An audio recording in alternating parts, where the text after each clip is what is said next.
Right.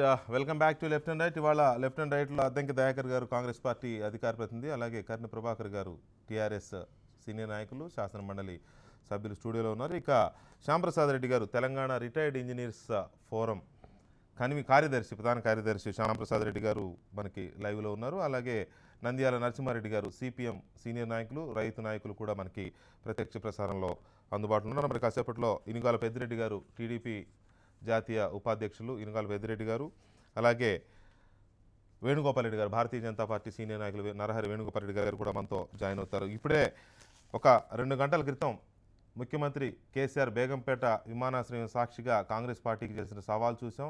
కొద్ది నిమిషాల క్రితం కేసీఆర్ సవాల్కు స్పందిస్తూ పిసిసి అధ్యక్షుడు ఉత్తమ్ కుమార్ రెడ్డి ఇచ్చిన ప్రతి సవాల్ను కూడా చూసాం. దానికి సమాధానం చెప్పాలని కూడా ఆయన ముఖ్యమంత్రి డిమాండ్ చేశారు. ఇక్కడ మొత్తంగా చూస్తే ప్రభాకర్ గారు, ఒకటి, మహారాష్ట్ర ప్రభుత్వంతో చేసుకున్న 3 కీలకమైన ఒప్పందాలు మన కళ్ళ ముందు ఉన్నాయి. ఆ ఒప్పందాలు తెలంగాణ రాష్ట్రాన్ని సస్యశ్యామలం చేయడం కోసం ఉపయోగపడే ఒప్పందాలు, అందుకే మేము చేసుకొచ్చాం, దీని వెనక చాలా కృషి జరిగిందనేది ముఖ్యమంత్రి గారు చెప్పిన మాట వాస్తవం కూడా. ఎందుకంటే దాదాపు ఒక 1.5 ఇయర్గా దాని మీద అదే పని మీద ఉన్నమాట కూడా వాస్తవం. అయితే 148 మీటర్లు తొమ్మిడిహట్టి దగ్గర 148 మీటర్ల బ్యారేజ్ కట్టాలి అని ప్రభుత్వం చేసుకున్న ఒప్పందం. 152 మొదటి నుంచి మనం చేస్తున్న డిమాండ్ మీరు ఎందుకు అక్కడ సాగిలపడ్డారు, వాళ్ళ లిమిట్ నుంచి ఒక్క అంగుళం కూడా వాళ్ళ ముందుకు జరగలేదు, మీరు మాత్రం ఎందుకు వెనక్కి తగ్గారు అనేది వీరు చెప్తున్నమాట. ఒప్పంద పత్రాలు ఉన్నాయి మీ దగ్గర, ఉంటే పట్టుకొని బేగంపేటకు రా, ఇటు నుంచి రాజ్భవన్కి వెళ్తా అనేది కేసీఆర్ గారు చేసిన సవాల్. నిజానికి ఒకటి వాస్తవం, 152 డిమాండ్ ఎప్పటి నుంచో ఉన్నమాట అయితే వాస్తవమే.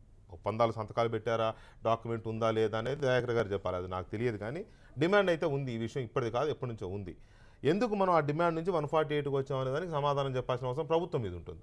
ఎస్ వెంకటకృష్ణ మీరు అన్నట్టుగా అదే 152 నుంచి 148 ఎందుకు వచ్చినాము అనేటువంటిది డెఫినెట్గా ఇప్పుడు మేము అగ్రిమెంట్ చేసుకుని వచ్చినటువంటి వాళ్ళం కాబట్టి ఆ బాధ్యత మా పైన ఉంటుంది, దాంట్లో అనుమానం ఏం లేదు. అందుకే ఇవాళ ముఖ్యమంత్రి గారు కూడా, అంటే ముఖ్యమంత్రి గారు ఇవాళ చెప్పడమే కాకుండా చాలా కాలంగా మేము ప్రెస్ మీట్లలో కానీ సందర్భం వచ్చినప్పుడు ప్యానల్ డిస్కషన్స్లో కానీ చెప్పుకుంటూ వస్తూ ఉన్నాం. కారణం ఏంటంటే దాదాపు 152 మీటర్ల ఎత్తులో ఈ బ్రిడ్జి నిర్మాణం జరిగితే, ఈ బ్యారేజ్ నిర్మాణం జరిగితే ఇంకో 100 సంవత్సరాలు అనేది కంప్లీట్ అయ్యే పరిస్థితి లేదు.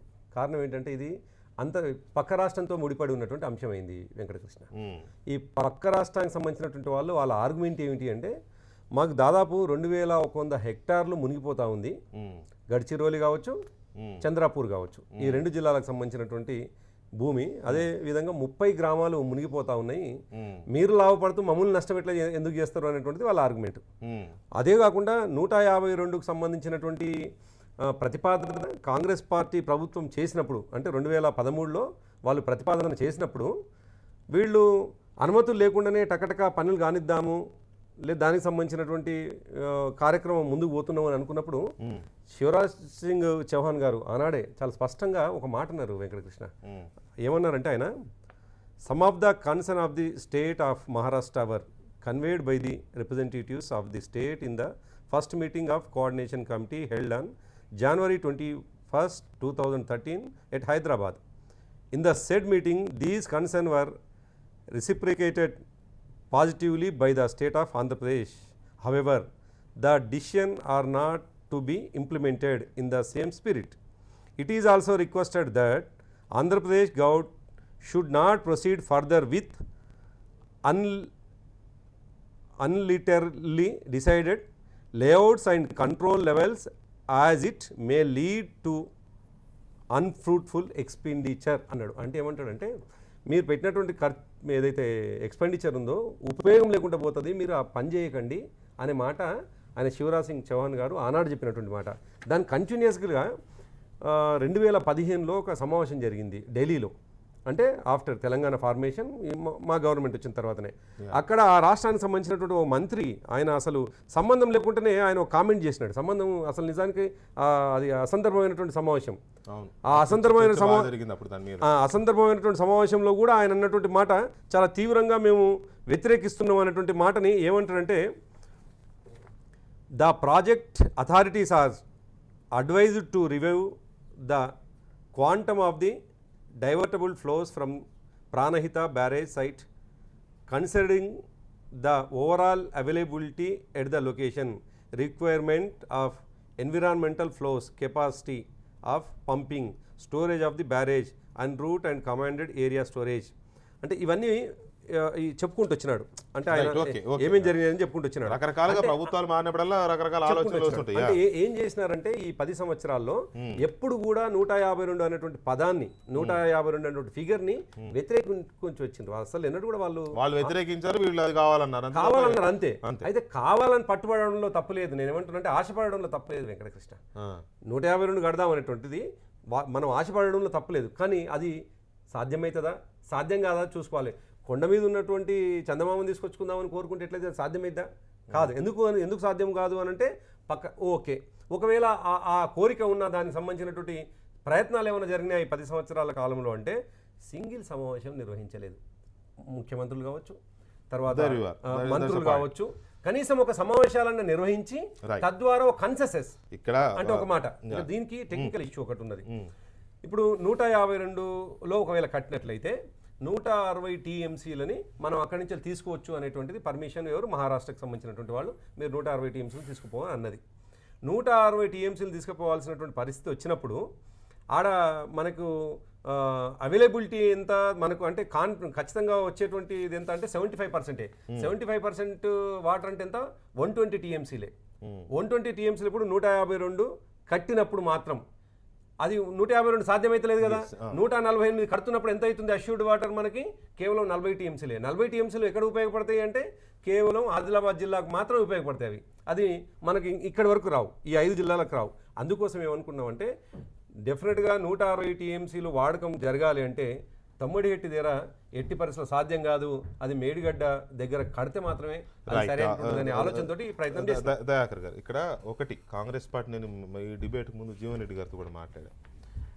ముఖ్యమంత్రి గారు సవాల్ చేశారు, ఇట్లా అగ్రిమెంట్ పేపర్ ఉంటే తీసుకొని రండి, లేకపోతే మీరు తీసుకొస్తే నేను ఇటు రాజమౌళికి రాజీనామా చేస్తాను కూడా అన్నారు జీవన్ రెడ్డి గారు అని అంటే, ఆయన అన్నది ఏంటంటే ముఖ్యమంత్రి కావాలని దీన్ని ప్రజలను తప్పుదో పట్టించడం కోసం మాట్లాడుతున్నారు. మేము 152 మేము డిమాండ్ చేసాము, ఇప్పుడు కాదు మొదటి నుంచి మా డిమాండ్ అది. అయితే 152 అని మేమంటే 148 మహారాష్ట్ర అంటే ఈ రెండిట్లో ఏది ఫీజిబుల్, ఏదైతే బాగుంటుందో ఒక నిపుణుల కమిటీ వేసి అగ్రిమెంట్ అయింది. ఆ అగ్రిమెంట్ వరకు జరిగిన మాట వాస్తవమే. మేము 152 డిమాండ్ నుంచి మేము తగ్గలేదు. ఒక జడ్జి గారి దగ్గర కేసు ఉంటే 148 అని ఒకరంటే, 152 అని ఒకరంటే, ఆ 152 అని ఆయన ఇప్పుడు వెనక్కి తగ్గాడు. 148 అని ఆయనకు తీర్పు రాకుండానే అగ్రిమెంట్ ఇచ్చేసినట్టు అయింది కదా అనేది జీవన్ రెడ్డి గారు చేసిన ఆర్గ్యుమెంట్ ఒకటి. ఇంతకు ముందే ఇప్పుడు మనం విన్న దాంట్లో ఉత్తమ్ కుమార్ రెడ్డి గారు మాట్లాడింది ఏంటి, 148 కట్టినప్పుడు 1 ఎకరం కూడా మహారాష్ట్రలో మునిగేది లేదు. మునగనప్పుడు పెద్ద ఆయన కోసం పోయి అగ్రిమెంట్ చేసుకోవాల్సిన అవసరమే ఉంది. ఆయనకి అది యువతలనే ఉంది కదా, ఆయన రాష్ట్రం యువతలనే ఉంది, వాళ్ళతో మనం సంప్రదింపులు కూడా చేయాల్సిన అవసరం లేదు. ఇదేదో పెద్ద ఘనకార్యమైన ఊరేగింపులు అనేది ఉత్తమ్ కుమార్ రెడ్డి చెప్పిన మాట. అడుగుతా, ఒకవేళ ఇదే నిజమైతే యువతలో ఉంది కాబట్టి ఆ రాష్ట్రానికి సంబంధం ఏమి లేదు కాబట్టి పెద్దగా ఇబ్బంది లేదు కాబట్టి అని ఇన్ని మాటలు మాట్లాడుతున్నాం మనం, ఇన్నాళ్ళు ఎందుకు టచ్ చేయలేకపోయామనే ముఖ్యమంత్రి వేస్తున్న క్వశ్చన్కి డెఫినెట్గా ఆన్సర్ చెప్పాల్సిన అవసరం ఉంటుంది కాంగ్రెస్ మీద. ఒకటి వెంకటకృష్ణ గారు, ఇది ప్రాణహిత చేవెళ్ళ ప్రాజెక్ట్ అనేది ఎవరు మొదలుపెట్టింది? రాజశేఖర రెడ్డి గారు మొదలుపెట్టింది. మొదలుపెట్టినప్పుడు ఉన్న పార్టీ టీఆర్ఎస్ పార్టీ, వాళ్ళతో కలిసి ఉన్న పార్టీ. నేను ఇప్పుడు ఇంకా 2 సంవత్సరాల నుంచే కాంగ్రెస్ పార్టీ, కానీ ఆ రోజు ప్రభుత్వాన్ని షేర్ చేసుకున్నది వాళ్ళు. తర్వాత రాజశేఖర రెడ్డి గారు చనిపోయింది ఎప్పుడు 2009లో చనిపోయిన తర్వాత రాష్ట్రంలో పరిస్థితులు తెలియదా? ఎవరు చేసిండ్రు ఇట్లా అగ్రిమెంట్ కాకుండా చేయడానికి చేసింది ఎవరు? ఇలా ఫడ్నవీస్ ఏం చేసిండు ఆ రోజు? ఇలా మీతో అగ్రిమెంట్ చేసుకున్న ఫడ్నవీస్ 3000 ఎకరాలు మునిగిపోవడానికి ఆయనకు ఇష్టం లేక, ఆయన చిన్నమ్మకి ఇష్టం లేక, ఇలా మీరు ప్రాజెక్టుకు ప్రతిపక్షాల నుంచి వస్తున్న వ్యతిరేకతకు మా ముఖ్యమంత్రి ఆ రోజు పృథ్వీరాజ్ చౌహాన్ ఉండే. ఆదర్శ కుంభకోణం తర్వాత మా ప్రభుత్వం కూడా అక్కడ ఆయన పేరేంది డిప్యూటీ సీఎం రాజీనామాతో పాటు పెద్ద ఎత్తున అక్కడ సమస్యలు అయినాయి. ఇక్కడ మీరు చేసిన తంతు తెలియదా? ఇలా రాజకీయంగా మీరు మాట్లాడుకోవడానికి ఈరోజు చేస్తున్నారు, కానీ ఈరోజు కాంగ్రెస్ వాళ్ళు సన్నాసులు మాట్లాడడానికి లేదు అని అంటున్నారు కదా. టీఆర్ఎస్ పెద్ద సన్నాసి బుర్ర ఉండి ఆలోచించాల్సింది ఏంటంటే 5-6 సంవత్సరాల నుంచి మనం ఉద్యమం పేరు మీద ఇక్కడ అభివృద్ధిని అడ్డుకున్న మాట ఎవడు చెప్పాలి? నువ్వు కాదా? ఎల్లంపల్లిని ఓపెన్ చేస్తానికి పోతా అని చెప్తే కాంగ్రెస్ నాయకులమే కదా మేమన్నది. మేము వస్తే హెలికాప్టర్ని కాల్చేస్తామన్నది ఎవరు? ఇలా ఆ ఎల్లంపల్లి నుంచి మిషన్ భగీరథకు నీళ్ళు తెచ్చుకుంటలేవా? ఇవాళ నీ ఆర్ఎఫ్సీకి ఏ నీళ్లు పోతున్నాయి, ఎన్టీపీసీకి ఏ నీళ్లు పోతున్నాయి, 6.25 టీఎంసీలు నువ్వు ఇవాళ మేము కట్టిన ఎల్లంపల్లి నుంచి తీసుకుంటున్నావు. మేము అంటున్నది ఏంటిది, మీరు 152 కొరకు మీరు బార్గెయిన్ చేసింది ఏంటి? ఏమైనా ఫడ్నవీస్తో ఈ విషయాలు మాట్లాడినరా? చనాకా కొరాట మిగతా 2-3 ప్రాజెక్టులు ఉన్నాయి, దాన్ని స్వాగతించాల్సిన అవసరం ఉన్నది. అది 2 రాష్ట్రాలకు ఒకటి 80-20, ఒకటి 50-50, ఒకటి 30-70 ఉన్నాయి. అవి నది వచ్చిపోతుంది కాబట్టి వాళ్ళకు రైపేరియన్ రైట్స్ ఉంటాయి కాబట్టి వాళ్ళకి మీరు ఒప్పుకున్నారు. కానీ మేజర్గా ఈరోజు కాళేశ్వరం ప్రాజెక్టు మీరు 150 కిలోమీటర్లు కిందికి వచ్చి కడుతున్నది ఎందుకు అన్నదాని దగ్గర మీకు సమాధానం లేదు. ఇది చెప్పితే మీకు మిగతా అన్ని పోతాయి.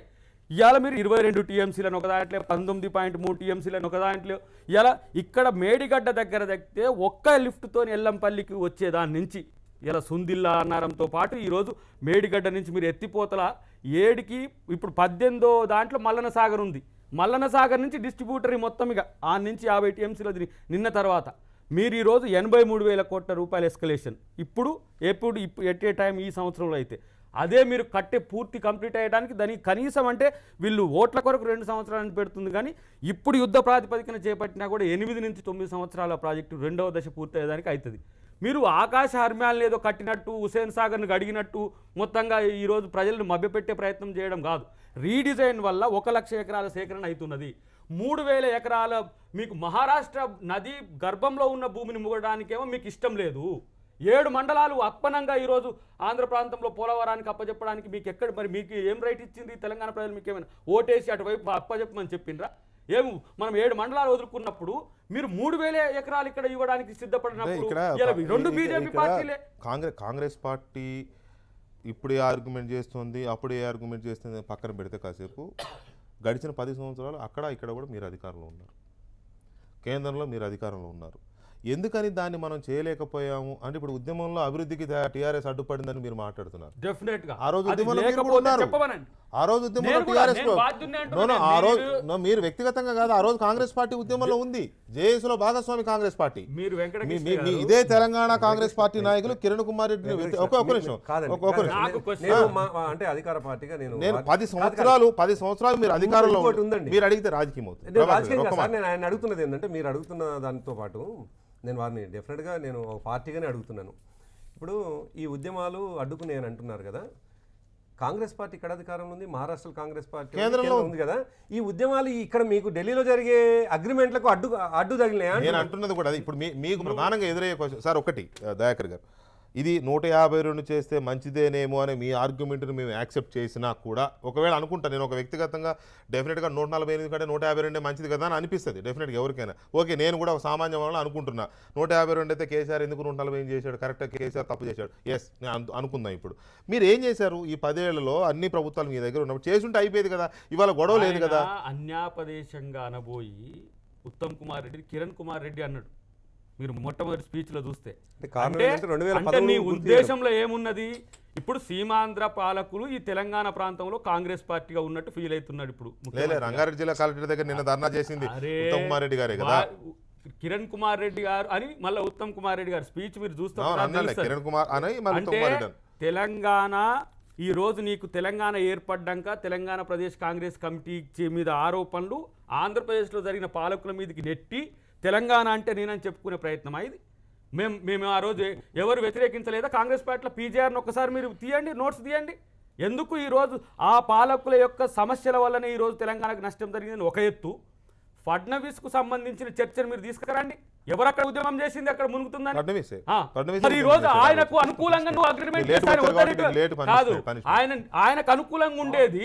నేనేమంటున్నా, ఆయనకు అనుకూలంగా ఉండే అగ్రిమెంట్ అయితే ఆయన రూపాయి పోయేది లేదు, ఆడ తీసి పడేసిండు. నేను అంటున్నా 1,00,000 ఎకరాల ముంపు ఈ రోజు మీరు ప్రాణం పోస్తున్నారు. ఒక్క నిమిషం తీసుకుంటా వేణుగోపాల్ రెడ్డి, దయచేసి కొంచెం కోఆపరేట్. శ్యాంప్రసాద్ రెడ్డి గారు, ఇది నిజమేంటి అబద్ధం ఏంటి, ఏది మంచి ఏది చెడు అనేది పక్కన పెడితే, ఉగాది పండుగ వస్తే కనుక ఏ పార్టీ ఆఫీసులో ఆ పార్టీ బ్రాహ్మణులు పంచాంగాలు చదివినట్టు ఆ పార్టీ అధ్యక్షుడికే భవిష్యత్తు బాగుంటుందని చెప్పినట్టుగా ఇంజనీర్లతో వచ్చింది సమస్య. ఇప్పుడు ఏ పార్టీ తో ఫ్రెండ్షిప్ చేసే ఇంజనీర్లు ఆ పార్టీకి అనుగుణంగా 152 అయితే మంచిదని ఒక ఇంజనీర్ చెప్తాడు, 148 అయితే మంచిదని ఒక ఇంజనీర్ చెప్తాడు. అసలు తమ్మిడిహట్టి దగ్గర వద్దే వద్దని ఒక ఇంజనీర్ చెప్తాడు, లేకపోతే మేడిగడ్డ కాదు కాళేశ్వరమే కరెక్ట్ అని ఒక ఆయన అంటాడు. ఇదే ప్రాణహిత చేవేళ్ల ప్రాజెక్టు తెలంగాణకి జీవరేఖ అని చెప్పిన ఒక పెద్ద ఇంజనీరింగ్ నిపుణుడు ఇవాళ ప్రాణహిత చేవేళ్ల వేస్ట్ కార్యక్రమం అని ఆయన ఇప్పుడు మాట్లాడుతూ ఉన్నారు. మారిన రోజులు మారిన రాజకీయాల నేపథ్యంలో. నేను విన్నాను ప్రాణహిత చేవేళ్ళ అనేది రాష్ట్రానికి తెలంగాణకు జీవరేఖ అన్న పదాలు నేను విన్నాను వారి నోటి వెంట. ఇప్పుడు వారు దాన్ని వ్యతిరేకిస్తూ మాట్లాడుతున్నారు. ఎవరైనా కానీ పేర్లు అనవసరం ఇక్కడ. సో ఈ పరిస్థితుల్లో ఇవాళ జరిగిన ఈ 3 ఒప్పందాలు 8 నెలల క్రితం వెళ్ళి మాట్లాడి వచ్చిన ఒప్పందాలు ఇవాళ సంతకాలు పెట్టి వచ్చారు తెలంగాణకి. ఈ 3 ఒప్పందాలలో ఉపయోగపడేది ఎంత, ఉపయోగపడనిది ఎంత, ఈ పార్టీలు అటు కాంగ్రెస్ కానీ ఇటు టీఆర్ఎస్ కానీ ఎవరు చెప్తున్నది వాస్తవం మీరు చెప్పండి. ఇంకోటి ఉత్తమ్ కుమార్ రెడ్డి చెప్పారు, ఇంజనీర్లు టీఆర్ఎస్ పార్టీ కేసీఆర్ గారే వేసిన ఇంజనీర్ల కమిటీ ఇచ్చిన రిపోర్ట్లో 4 ఇంజనీర్లు సంతకాలు పెడితే ఈ శ్యాంప్రసాద్ రెడ్డి సంతకం పెట్టలేదు. ఆయన చెప్పిన శ్యాంప్రసాద్ రెడ్డి మీరు ఎందుకు సంతకం పెట్టలేదు దాని మీద, ఎందుకు వ్యతిరేకించారు ఆ రోజు?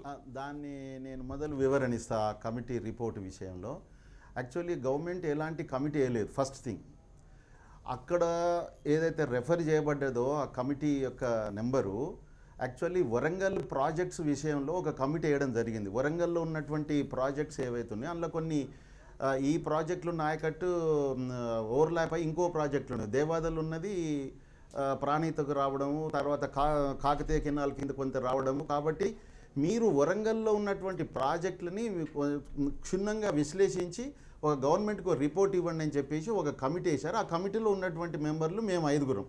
అయితే దాని రిఫరెన్స్ తీసుకొని మేము దీని తర్వాత గోదావరి కృష్ణ మీద గవర్నమెంట్ మమ్మల్ని రివర్ని పరిశీలించి రమ్మని చెప్పేసి మనకు హెలికాప్టర్లు ఇస్తే చూసి రావడం జరిగింది. అవి వచ్చిన తర్వాత ఒక రిపోర్ట్ ఇవ్వాలని చెప్పేసి మా దాంట్లోనే కొంతమంది ఇంజనీర్స్ అనుకుని వాళ్ళు తయారు చేశారు.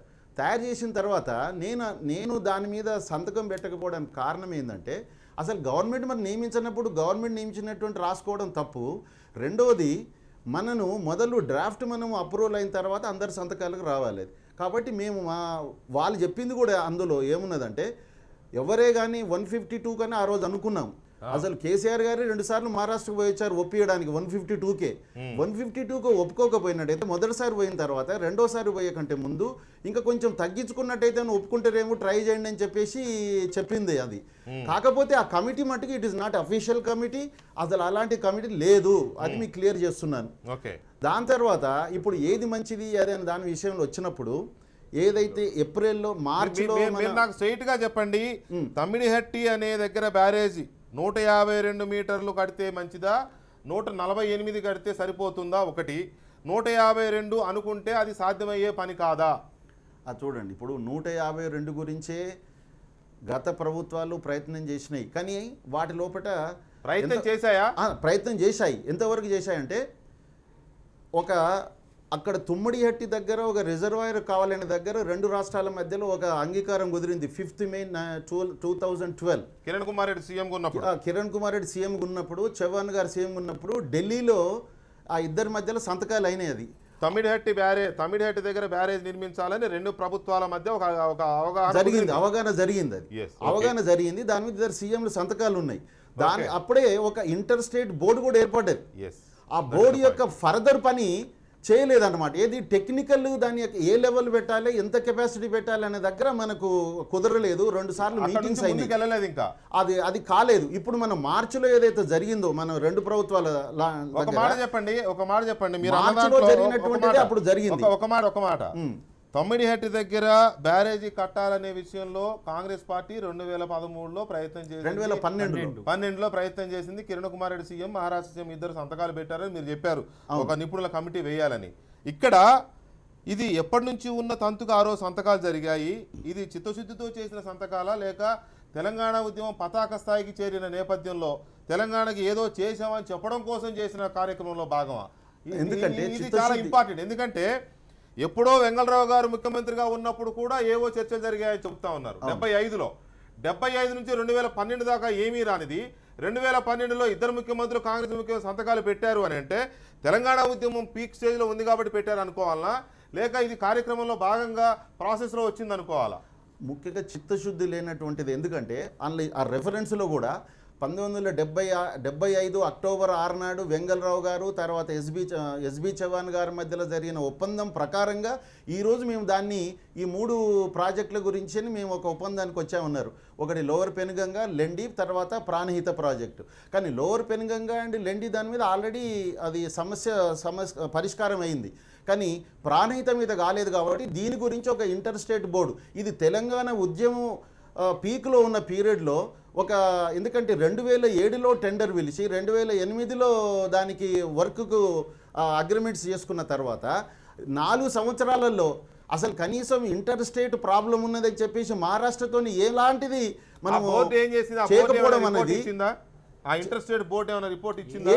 ఇంటర్ స్టేట్ బోర్డు రెండు సార్లు ఇంటర్ స్టేట్ బోర్డు మీటింగ్ కాలేదు. ఓన్లీ ఇక్కడ ఉన్నటువంటి ఇంజనీర్స్ 2 సార్లు మీటింగ్ అయ్యారు. దీని మీద కొంత ఫర్దర్గా కూడా సైట్ కూడా వీళ్ళు చూసి వచ్చారు తప్పించి ఒక దాని మీద సీరియస్ గా థాట్ లేదు. దాని మీద ఒక్క నిమిషం ఆగండి. నరసింహారెడ్డి గారు, ఈ మొత్తం వ్యవహారం చూస్తూ ఉంటే ఇది ఎవరి అకౌంట్ లో పడాలి?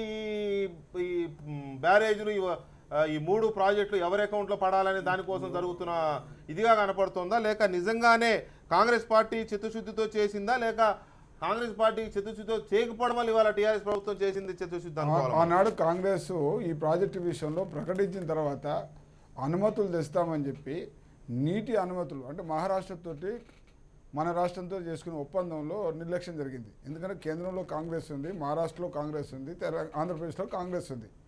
ఈ 3 ఉన్నప్పుడు ప్రధానమంత్రి దగ్గర కూర్చొని రెండు ముఖ్యమంత్రులు కూర్చొని పరిష్కరించుకుంటే నీటి సమస్య పరిష్కారం అయ్యేది. 152 మీద అయ్యేది. కాబట్టి వాళ్ళు ఫెయిల్ అయ్యి మిగతా అనుమతులు తెచ్చి టెండర్ పిలిచి పనులు చేశారు. ఈ పనులు చేయడం వల్ల ఇప్పుడు ఏమైందంటే ప్రాణహిత చేవెళ్ళ ఉందని ఒక చర్చ జరిగింది.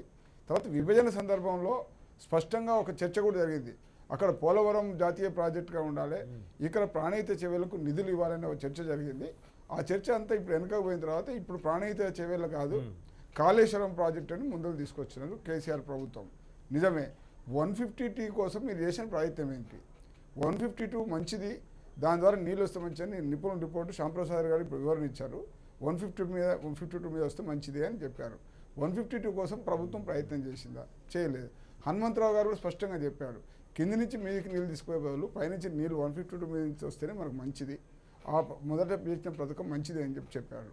మరి ఇప్పుడు ముఖ్యమంత్రి గారు ఏం చేస్తున్నారు? వాళ్ళు ఏనంటున్నారు కాబట్టి వాళ్ళ కండిషన్లో మనం 152 అనేది పెట్టుకుంటే అది ఇప్పట్లో అయ్యేది కాదు. ఎక్కడో చోట పని చేసుకొని మనకు వీలైనంత ఆయకట్టు స్థిరీకరించుకోవాలి, ఇప్పటికే లేట్ అయిందనే దాంట్లో వెనక్కి తగ్గిన దాన్ని మనం తప్పుగా చూడగలమా? అందుకనే చూడండి, నేను ఆ విషయానికే వస్తున్నానండి. 152 మీద టెండర్ పిలిచారు కాంగ్రెస్ వాళ్ళు, కాంట్రాక్టర్ని అలాట్ చేశారు, బట్ పనులు చేపట్టలే. ఆ రోజు పనులు చేసి ఉంటే ఒక పరిస్థితికి వచ్చేది. వాళ్ళేమో ఆ పనులు చేయకుండా కింద కాలువలు తవ్విండ్రు, లిఫ్ట్ పనులు చేసిండ్రు, సొరంగాలు తవ్విండ్రు. మెయిన్ 152 అయితే మొదలుపెట్టలేదు. అక్కడ తీరాడికి పోయేసరికి రిజర్వ్ ఫారెస్ట్ లొకేషన్ మార్చారు, ఇంకోటి మార్చారు. ఆ పనితో ఆ కాంట్రాక్టర్ ఆ పనే చేయకుండా పోయిండు. ఈ ప్రభుత్వం వచ్చినాక, మహారాష్ట్రలో బీజేపీ ప్రభుత్వం వచ్చినాక ఫడ్నవీస్ దీనికోసం వ్యతిరేకంగా పోరాటం చేసింది కాబట్టి నేను పోరాటం చేసిన, నేను 148కి ఒప్పుకుంటా అంటే ఈ ప్రభుత్వం పోయి ఒప్పుకున్నది. నేను అంటున్నా, మన రాష్ట్రానికి సంబంధించిన గవర్నరు విద్యాసాగర్ రావు ఉన్నాడు, కేసీఆర్ ఉన్నారు. ఆ ఫడ్నవీస్తో మాట్లాడి ఢిల్లీలో మోడీతో మాట్లాడి ఇది జాతీయ ప్రాజెక్టు, ఇది 152 మాకు ఇవ్వాల్సిన అవసరం ఉందని చెప్పి మోడీని అంతర్గత ప్రయత్నం చేసి లేదు అన్ని పార్టీలను తీసుకువెళ్ళి ప్రధానమంత్రి దాకా తీసుకోవాల్సిన బాధ్యత ఉంది. మీరు ఎక్కువ ఆశపడుతున్నారులే, అన్ని పార్టీని తీసుకెళ్లాలని ఎక్కువ ఆశ మీకు. ఏ రాష్ట్రంలోనూ ఏ ప్రభుత్వం తీసుకెళ్ళని దాన్ని ఇక్కడ మాత్రం ఎక్కడ గతంలో తీసుకెళ్ళింది సార్. తెలంగాణ కోసం గతంలో అందరికీ లాభం జరిగేదైతే ప్రణబ్ ముఖర్జీ దగ్గర తీసుకుపోయారు. అనేక లాభం జరిగేదైతే తీసుకెళ్తారు. ఒక రాష్ట్రానికి సంబంధించిన కీలకమైన విషయాల్లో ఖచ్చితంగా తీసుకోవాలి. ఇవాళ మన ఆర్థిక పరిస్థితి, ఇవాళ మేడిగడ్డని తీసుకోవటము 3 బ్యారేజీలు కడుతున్నారు. కానీ ఇవాళ 3700 మెగావాట్ల విద్యుత్ నుంచి 6000 మెగావాట్ల విద్యుత్ కావాల్సిన అవసరం ఉంది. ప్రాజెక్ట్ కాస్ట్ 38,500 కోట్ల నుంచి ఇప్పుడు 83,000 కోట్లు కాదు, ఆల్రెడీ ఇదివరకు ఖర్చు పెట్టింది కూడా కలుపుకుంటే 90,000 కోట్ల రూపాయలు అవుతుంది. 90 అది విద్యుత్ 6,000 మెగావాట్ల విద్యుత్ కావాలంటే మరో 30,000 కోట్లు కావాలి. నరసింహారెడ్డి గారు ఒక్క నిమిషం దయచేసి. పెద్దిరెడ్డి గారు, ఇక్కడ కాంగ్రెస్ పార్టీ అధికారంలో ఉన్నప్పుడు ఏపీలో కాంగ్రెస్, మహారాష్ట్రలో కాంగ్రెస్, సెంట్రల్లో కాంగ్రెస్, అయినా సాధ్యం కాలేదు. అది 152నా 150యా 148 పక్కన పెడదాం కాసేపు. 140 అయితే ఎవరిదైనా అవుతుంది. ఒక మాట, ఎవరిదైనా అవుతుంది అని అంత 148 తేలిక కాదు. ఈజీ. సో ఇక్కడ వెంకటకృష్ణ గారు ఒక మాట, ఆ రోజు సాధ్యం కాలేదు. ఈ రోజు తెలంగాణలో టీఆర్ఎస్, మహారాష్ట్రలో బీజేపీ, సెంటర్లో కూడా బీజేపీని. టీఆర్ఎస్కి ఏమాత్రం పొత్తు కూడా లేని పార్టీలు ఇవి. ఏదైనా ఫ్రెండ్షిప్ మంచితనం ఉంటే ఉండొచ్చు తప్ప పొత్తు కూడా లేని పార్టీలు ఇవి. గవర్నర్ మన రాష్ట్ర పైన ఎక్కడ మహారాష్ట్ర గవర్నర్ గవర్నర్ మనవాడైతే గవర్నర్ చేశాడని అందామా? గవర్నర్ మోడీ గారు ఇప్పుడు గవర్నర్ మహారాష్ట్రకు లాభం చేసినట్ట, తెలంగాణకు లాభం చేసినట్ట? మహారాష్ట్రకి చేసిరా సారు? అది మీ ఆరోపణ, అది అదైతే చెప్పండి. అది కరెక్ట్. మన రాష్ట్రానికి చెందిన విద్యాసాగర్ రావు గారు మహారాష్ట్రకు గవర్నర్ గా ఉండి మహారాష్ట్రకు లాభం చేసే పని చేశాడు, బీజేపీ నాయకుడిగా ఉండి తెలంగాణకు ద్రోహం చేశాడని మీ ఆరోపణ, అంతేనా? ఎస్, ఆ ఆరోపణ నేను బీజేపీ నాయకుడిని అడుగుతాను కానీ ఆయనకు ఒక్క నిమిషం. పెద్దిరెడ్డి గారు, ఇక్కడ రెండు పార్టీలు వేరుగా ఉండి ఇవాళ ఆయన ఒప్పందం చేసుకొని వచ్చారు. 152 అనేది పట్టుకుని వేలాడడం కరెక్టా, 148 దగ్గర పని చేసుకోవడం కరెక్టా? నిన్న మహారాష్ట్ర ముఖ్యమంత్రి, తెలంగాణ ముఖ్యమంత్రి గారు ఇద్దరు కలిసి మంత్రి బృందంతో వెళ్ళి బ్రహ్మాండమైన ఒప్పందం చేసుకొని వస్తున్నాం అని చెప్పేసి అని వాళ్ళ బాజా బాధితులతో పెద్ద హంగామా స్వాగత తోరణాలు కట్టి ఇంతకంటే ఇంకా గొప్ప కార్యక్రమం లేదన్నట్టుగా చేసిళ్ళు. నేను సూటిగా వాళ్ళని అడిగేది, ఒక్క ఎకరము ఎగువ రాష్ట్రానికి ముప్పు లేనప్పుడు అసలు మనం అక్కడ దాకా పోయి ఒప్పందం దేనికని నేను అడుగుతాను. ఫస్ట్ పాయింట్ 145 అయితే మనమే కట్టుకోవచ్చు. ఉత్తమ్ కుమార్ రెడ్డి వేసిన ప్రశ్న మీరు ఎవరైనా ఇచ్చు, కామన్ సెన్స్ ఎవరైనా పై రాష్ట్రం వాళ్ళకి ఏమైనా నష్టం జరిగితే ఒప్పందానికి పోవాలి. మనం కింది నీళ్ళు పైకి అయితే పోవు కదా, కిందోడు అడ్డం పడవచ్చు. మీరు ఆనకట్ట ఉంటే మేడిగడ్డ దగ్గర ఉంది కానీ తమిళహట్ల దగ్గర లేదు. 148 అయితే 140కి అసలు ఎవరిని అడిగే అవసరం లేదు. ఆడ ఎంత చెక్ డ్యామే కదా, నువ్వు ఎంత 1.8 టీఎంసీ నువ్వు ఆపేది, నువ్వు అది కన్ఫైన్ టు ఓన్లీ ఆదిలాబాద్. నేను ఏమడుతున్నా ఇలా ముఖ్యమంత్రి గారిని, మీరు కాంగ్రెస్ తప్పు చేసిందా ఇంకేమో తప్పు చేసిందా అని అవసరం లేదండి. అందరు తప్పు చేసింది కనుకనే రాష్ట్రం వచ్చింది మీ పోరాటం వల్ల. మీరు ముఖ్యమంత్రి అయినలు, మీ పోరాటం చేస్తున్న సమయంలో మీరు ఏం మాట్లాడినట్లు, అనేక ఉపన్యాసాలు మీరు చెప్పింది ఏంటి, ప్రాణహిత చేవేళ ప్రాణాధారం, అది మనకు జీవనాడి, ఉత్తర తెలంగాణకు అది ఆడిపట్టు, అక్కడ నీటి లభ్యత ఉంది, అక్కడ 160 టీమ్స్ కాదు 120 టీమ్స్లు ఎక్స్పర్ట్ చెప్తున్నారు. 160 వరకు కూడా మనం నీళ్ళు తీసుకొచ్చే అవకాశం ఉంది. బై గ్రావిటీ నీళ్ళు వస్తాయి. 4000 మెగావాట్ల విద్యుత్ ఉత్పత్తి అవుతుంది. అది 80% సాధించుకోవాలి. అక్కడ ఇక్కడ కాంగ్రెస్ ప్రభుత్వాలు ఉండి దోఖ చేస్తూ ఉన్నాయి, మోసం చేస్తూ ఉన్నాయి, అన్యాయం చేస్తూ ఉన్నాయి అని చెప్పి మనమే మాట్లాడినాం కదా.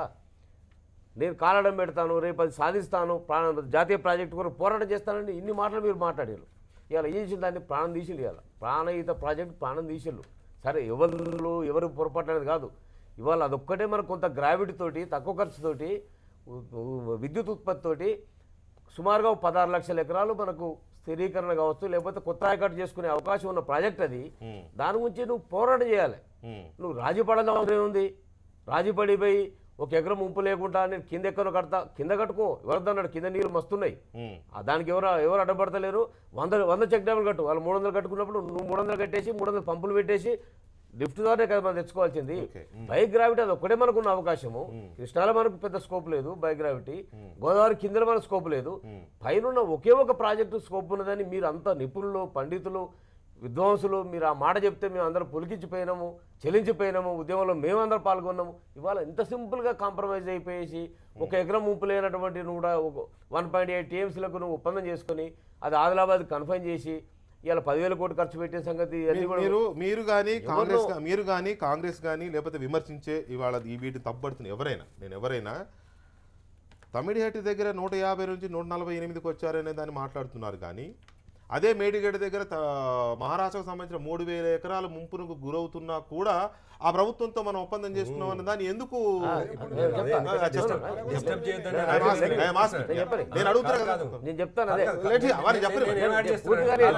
మీ ప్రశ్నకు యాడ్ చేసేది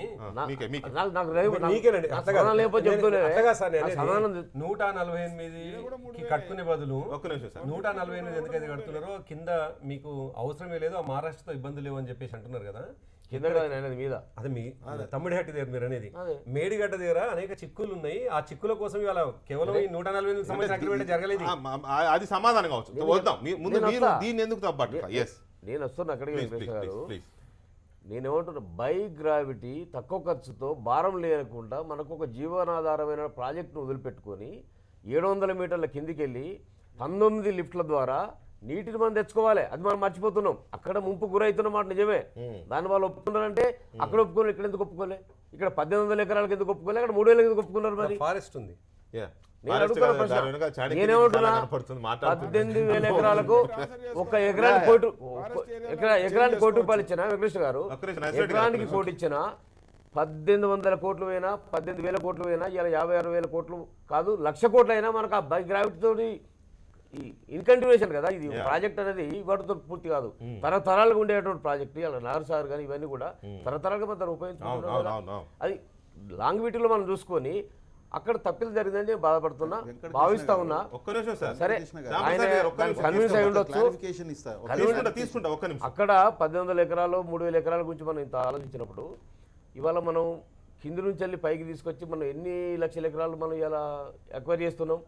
అదే తమ్మిడేటి మన మేడిగడ్డ దగ్గర అదే ముఖ్యమంత్రి గారు ఏమన్నారు, ఇవాళ ఆ 3000 ఎకరాలు కూడా ల్యాండిఫికేషన్ 2013 ప్రకారంగా చేయమన్నాడు. అన్నాడా లేదా? అందుకనే ఇక్కడ సంబరాలు చేసుకునేది కాదు, ఒక ప్రాణహిత అనే ప్రాజెక్టు ప్రాణం తీసుకున్నాం మనం. ఎవరు పొరపాటు కావచ్చు, వారి నాయకత్వంలో సాధ్యమవుతుందని మేము అనుకున్నాం. మొన్న పోయేటప్పుడు కూడా వారు ఏమన్నారంటే నేను ఒప్పుకోలేదు 148కు ఇంకా ప్రయత్నం చేస్తున్నాం అని చెప్పేసి అన్నారు. నేను ఒప్పందం చేసుకొస్తామంటే మేము అనుకున్నాం సాధించుకుని వస్తుండేమో మేము కూడా సన్మానం చేద్దాం అనుకున్నాం అన్నారు. అని మళ్ళీ నెక్స్ట్ డే ఏమన్నారంటే కామెంట్స్ వచ్చినాయి, నెక్స్ట్ డే చెప్పారు ఒప్పుకోలేదు ఇంకా. భారతీయ జనతా పార్టీ తెలంగాణ శాఖ ఈ అగ్రిమెంట్స్ని తమిళహట్టు విషయంలో కానీ మేడిగడ్డ విషయంలో కానీ ఇంకోటి కానీ చెనాక కొరాటక ఈ మూడింటి విషయంలో భారతీయ జనతా పార్టీ తెలంగాణ శాఖ ఎలా ఆలోచిస్తుంది? మిగతా పార్టీలాగా మాట్లాడుతున్నారా లేకపోతే జరిగిన దాన్ని స్వాగతిస్తున్నారా? అంటే ఇలా రెండు మిక్స్డ్ ఉన్నాయండి. ఒకటి తమ్మిడిహెట్టి దగ్గర అందరూ అభ్యంతరం చెప్తున్నారు, హైట్ పెంచాల్సి ఉండే, ఫైట్ చేసి పెంచాల్సి ఉండే అని. కానీ అనేక సంవత్సరాల నుంచి మనం ఉమ్మడి ఆంధ్రప్రదేశ్లో దాన్ని సాధించుకోలేకపోయినాం. తెలుగుదేశం ప్రభుత్వం ఉన్నా, ఇటు ఈ ప్రభుత్వం ఉన్నా, కాంగ్రెస్ ప్రభుత్వం ఉన్నా చేయలేదు. సెంట్రల్లో ఇప్పుడు మీరు అన్నట్టు కాంగ్రెస్ ప్రభుత్వం చేసుకోలేదు. చేసుకోని దానికి ఎవరి దగ్గర సమాధానం లేదు. సరే ఇప్పుడు అయిపోయిన తర్వాత ఉన్న దాంట్లో అడ్జస్ట్ అయ్యి చేసుకుందాం. ఇదే ఇప్పుడున్న ముఖ్యమంత్రి అక్కడ పోరాటం చేసిండు, అది ముంపు గురి అవుతున్నది వద్దు అని చెప్పి. కాబట్టి ఇవాళ మేడిగడ్డ దగ్గర మనం కడుతున్నాం. అయితే మేడిగడ్డ దగ్గర కట్టింది కొద్దిగా ఖర్చుతో కూడుకున్నదే 3 లిఫ్టులు. ఏ నీళ్ళు అయినా కూడా తమ్మిడిహెట్ అయినా మేడిగడ్డ అయినా కూడా ఇక్కడికి రావాల్సింది ఎల్లంపల్లికి. డిజైన్ ఎల్లంపల్లి నుంచి ఇక్కడికి వచ్చేదంతా మళ్ళీ పాతదాన్ని ఎవరికి అనుకూలంగా వాళ్ళ జిల్లాలు ఆ పార్టీలకు హబ్గా మార్చుకుంటానికి ఇప్పుడు ఇదంతా డిజైన్ చేంజ్ చేసిండు. ఇప్పుడు 16 లక్షల ఎకరాలు, నేను సూటిలో ఒక ప్రశ్న అడుగుతాను, ఎవరు శ్యాంప్రసాద్ రెడ్డి గారిని, ఇంజనీర్ కదా వారు. ఇప్పుడు 16 లక్షల ఎకరాలు కాంగ్రెస్ పార్టీ డిజైన్ చేసింది, 160 టీఎంసీలు 16 లక్షలని డిజైన్ చేసి ప్రాణహిత దగ్గర నుంచి పెట్టారు. అది ముందుకు పోలేదు, అగ్రిమెంట్స్ కూడా కాలేదు. తర్వాత ఇంటర్స్టేట్ బోర్డు కూడా అప్పుడు ఉన్నా కూడా అది మీటింగే కాలేదు, అది ఏం కాని దానికి వాళ్ళు ఏం చెప్పడం లేదు జవాబు. ఇప్పటికి కూడా కాంగ్రెస్ పార్టీ ఏం జవాబు చెప్పడం లేదు. గోదావరి వాటర్ యూటిలైజేషన్ ఎస్ఆర్ఎస్పీలో నీళ్ళు లేవు. ఎస్ఆర్ఎస్పీ కింద ఉన్న ఆయకట్టు ఇప్పటికీ మిడ్ మానేర్ కింద నీళ్ళే రావడం లేదు. 10 లక్షల ఎకరాలు ఇప్పుడు సాగు కాకుండా ఆగిపోతున్నది. అలాంటప్పుడు ఏదో ఒకటి చేయాలనేది ప్రభుత్వం తపన చేస్తున్నది. అది సాధ్యం కావడం లేదు పైన. ఒకవేళ ఎన్నడైనా సాధ్యమైతే దాన్ని మళ్ళీ కట్టుకోవాల్సి, అది వేరు విషయం. కానీ సాధ్యం కాని దాన్ని ఇప్పుడు వీళ్ళు చేస్తున్న దాంట్లో కూడా ఒక రాజకీయం ఏంటంటే, ఇప్పుడు నేను శ్యాంప్రసాద్ రెడ్డి గారిని అడుగుతున్నా, 16 లక్షల నుంచి దాన్ని 24 లక్షలు తీసుకుపోయాను. 24 లక్షల నుంచి ఆయకట్టు గురించి మనం వెళదాం దయచేసి. అదే చెప్తున్నా, కొంచెం అవకాశం ఇవ్వండి. ఆయకట్టు గురించి ఎస్టిమేషన్స్ గురించి కూడా మాట్లాడదాం మనం. ఇక్కడ నేను మాట్లాడుతున్నది ఈ అగ్రిమెంట్ గవర్నర్గా బీజేపీ నాయకులు విద్యాసాగర్ రావు గారు ఉండడం వల్లనే సాధ్యమైందా, లేక ఫడ్నవీసు కేసీఆర్ల పరస్పర చర్చల వల్ల సాధ్యమైందా? ఇందులో గవర్నర్గా విద్యాసాగర్ రావు గారి పాత్ర ఎంత? గవర్నర్గా విద్యాసాగర్ రావు గారు తప్పనిసరిగా 2 రాష్ట్రాల మధ్యలో సమన్వయం చేసే ప్రయత్నం తెలంగాణ పక్షాన చేసిండు. సో తెలంగాణ బీజేపీ కూడా ఈ ఒప్పందాలకు సహకరించింది. మేము పోయినాం అక్కడికి. డెఫినెట్ గా, అంటే నేను అడిగే క్వశ్చన్ క్లారిటీ తీసుకోండి. తెలంగాణ భారతీయ జనతా పార్టీ శాఖ కూడా విద్యాసాగర్ రావు గారి చొరవను ముందు పెట్టి ఈ ఒప్పందాలు మంచివా చెడువా తర్వాత సంగతి, కొందరు మంచిగా కనపడతాయి, కొందరు చెడుగా కనపడతాయి. కాబట్టి మంచివా చెడు పక్కన పెడితే తెలంగాణ బీజేపీ కూడా ఈ ఒప్పందాలలో తన వంతు కృషి చేసింది. ఒక్క నిమిషం, గంగారా మాహిర్ గారు మా స్టేట్ ఇన్ఛార్జ్ మహారాష్ట్ర నుంచి. అవునండి, వారు ఇప్పుడు నిన్న ఆడున్నారు, అక్కడ సంతకం పెట్టిన దాంట్లో. అదే అంటున్నా, గంగారా మాహిర్ గారేమో తెలంగాణ బీజేపీ ఇన్ఛార్జి. సో వారు మిమ్మల్ని ఒప్పించే ప్రయత్నం చేశారు. తెలంగాణ నుంచి మహారాష్ట్ర గవర్నర్గా ఉన్న ఒక్క నిమిషం సార్, మంచిదే కదా, ఒప్పందాలు మంచివైనప్పుడు మంచి చేసిన వారిని అందరినీ గుర్తు చేసుకోవాల్సిన బాధ్యత కూడా అందరి మీద ఉంటుంది. ఒకవేళ మన రాష్ట్రాన్ని నష్టం చేయడం కూడా మంచిదే. ఒకవేళ మంచి విద్యాసాగర్ రావు గారి పాత్ర ఒకటి, ఈ 2 క్లారిటీ వచ్చింది. మూడోది అత్యంత కీలకమైనది, మహారాష్ట్రకి 3,000 ఎకరాల ముంపు ఉన్నా కూడా మేడిగడ్డ దగ్గర తమిళహట్టి దగ్గర తగ్గారు కాబట్టి మహారాష్ట్ర ప్రభుత్వం అంగీకరించింది అనేది ఇప్పుడు మనం మాట్లాడుకుంటున్నాం. రైట్? మేడిగడ్డ దగ్గర 3,000 ఎకరాలు మునుగుతున్నా కూడా ఫడ్నవీస్ ఎందుకు ఒప్పుకున్నారు? తమిళహట్టి దగ్గర మాత్రం 148కి ఎందుకు పట్టుబట్టారు? అది ఆయన ఏరియా కాబట్టి, ఆయన ఇంతకుముందు ఉద్యమాలు చేశారు కాబట్టి తమిళహట్టి కట్టొద్దని ఆయన వ్యతిరేకించారు. అక్కడ వారికి 100 ఎకరాల వాళ్ళ ఊరే దాని కింద ఉంది. ఒక్క విషయం అండి, ఉద్యమాలు చేశారు ఆయన. ఇప్పుడు అది విదర్భనే, ఇది విదర్భనే, స్టేట్ ఈయన విదర్భాతనే. విదర్భ అంటే తమిళహట్టి కింద విదర్భ మూవ్మెంట్ రెండు ప్రాంతాలు కూడా విదర్భ స్టేట్. అంటే మన లెక్క ప్రకారం ఆంధ్ర తెలంగాణ అది విదర్భ స్టేట్. ఈయన కూడా నాగ్పూర్ నుంచి పోయిన వ్యక్తే. అప్పుడు దీన్ని వ్యతిరేకించి అక్కడ ఫడ్నవీస్ గారు తన ప్రాంత ప్రయోజనాలు చూసుకున్నారు. ఫడ్నవీస్ గారికి కొంత రిలాక్సేషన్ ఇస్తూ తెలంగాణ ప్రయోజనాలు కాపాడే ప్రయత్నం కేసీఆర్ గారు చేశారు. ఇద్దరి మధ్య సయోధ్యము విషయం అండి. ఉపనది గంగారాం అహిర్ గారు, విద్యాసాగర్ గారు అక్కడ మహారాష్ట్ర ముంపు ప్రాంతాన్ని కాపాడుకున్నందుకు వాళ్ళ ప్రయత్నం వాళ్ళు చేసిండు, చేయలేదని ఒక్క నిమిషం చెప్పండి, నా చెప్పని రాగానే కట్ చేసి పారేస్తాను. వాళ్ళ ప్రయత్నం వాళ్ళు చేసిండ్రు. వాళ్ళ థింకింగ్లో మనం ఆలోచిస్తే మనకు రాంగ్ అనిపించవచ్చు. ఆ స్టేట్ మాకు ఎక్కువ మునగకూడదు, ఈ వాటర్ వాడుకుంటే మాకు అభ్యంతరం లేని దాంట్లో వాళ్ళు ఉన్నారు.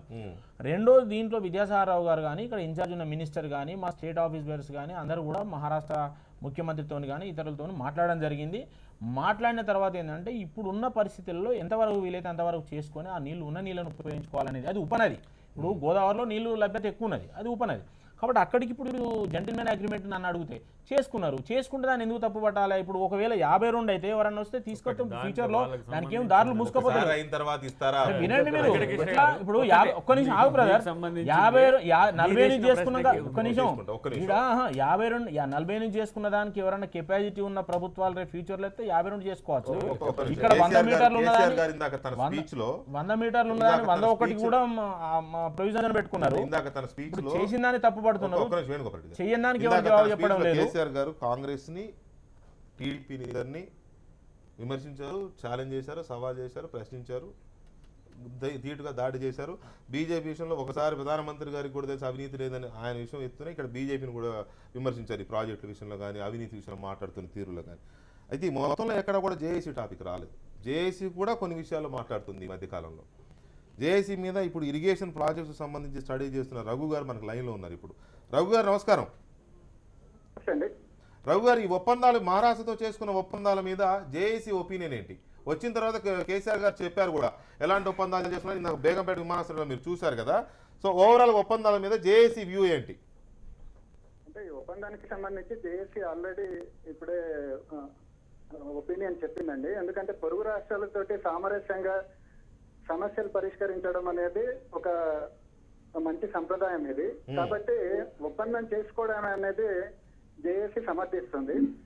కానీ ఇక్కడ ఏంటంటే ప్రధానంగా లెండి తర్వాత చనాక కొరాట ఈ 2 ప్రాజెక్టులకు సంబంధించి ఎలాంటి వివాదం ఏమీ లేదు. కానీ ఇక్కడ చర్చ జరుగుతున్నంత కూడా తుమ్మిడిహెట్టి దగ్గర ప్రాజెక్ట్ కట్టాలా లేకపోతే మేడిగడ్డనా?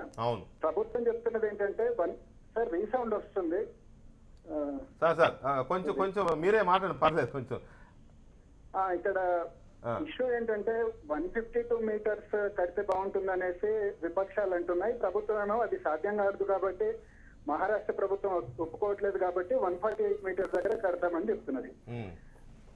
148 మీటర్స్ అక్కడ కట్టి కింద మేడిగడ్డ దగ్గర ఇంకొక ప్రాజెక్ట్ కడతామని చెప్తుంది.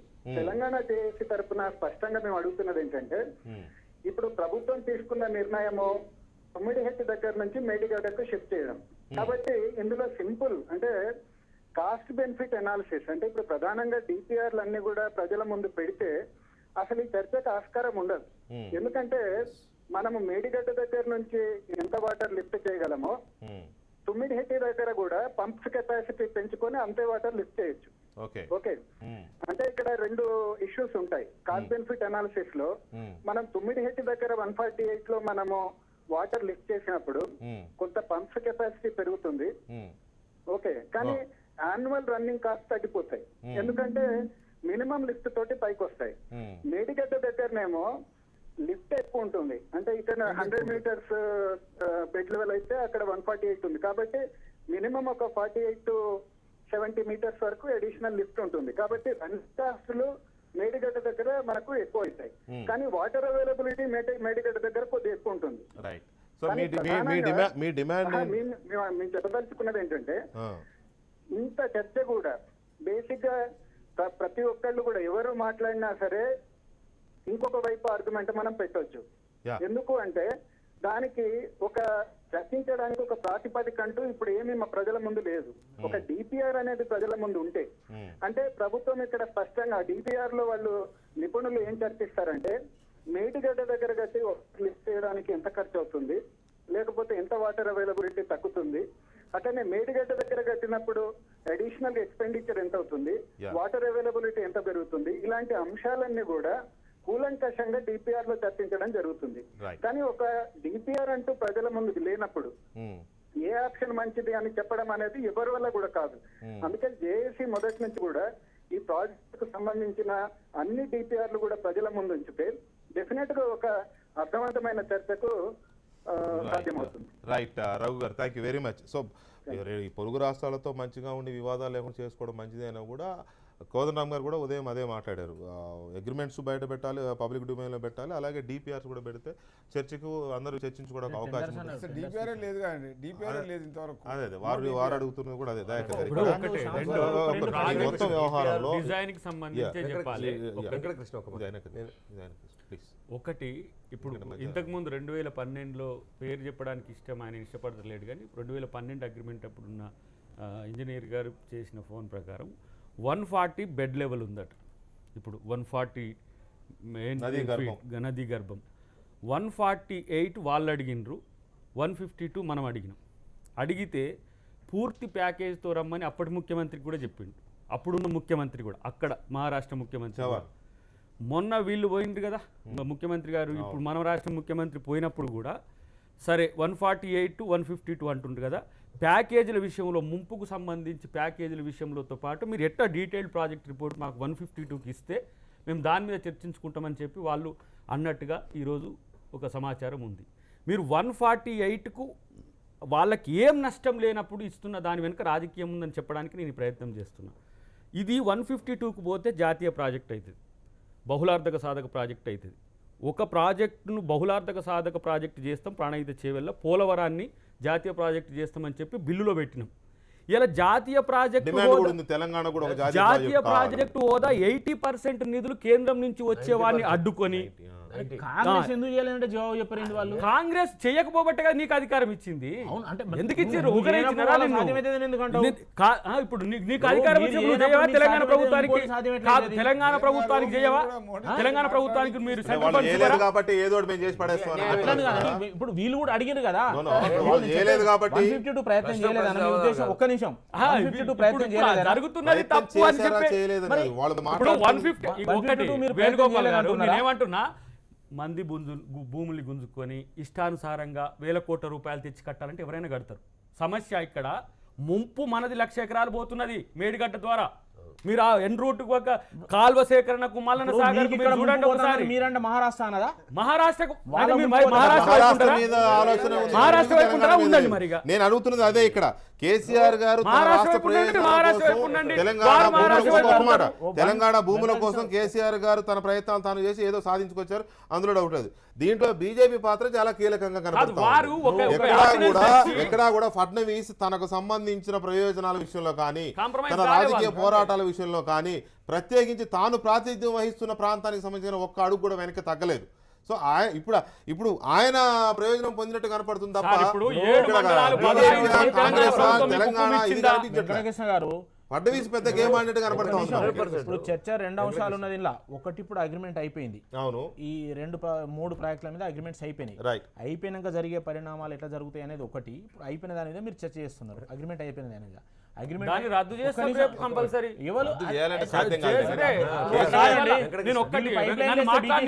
ఒక్క నిమిషం ఒక అబ్జర్వేషన్ చెప్తాను మీరు. ఒకటే ప్లీజ్, ఒక్కటే నిమిషం.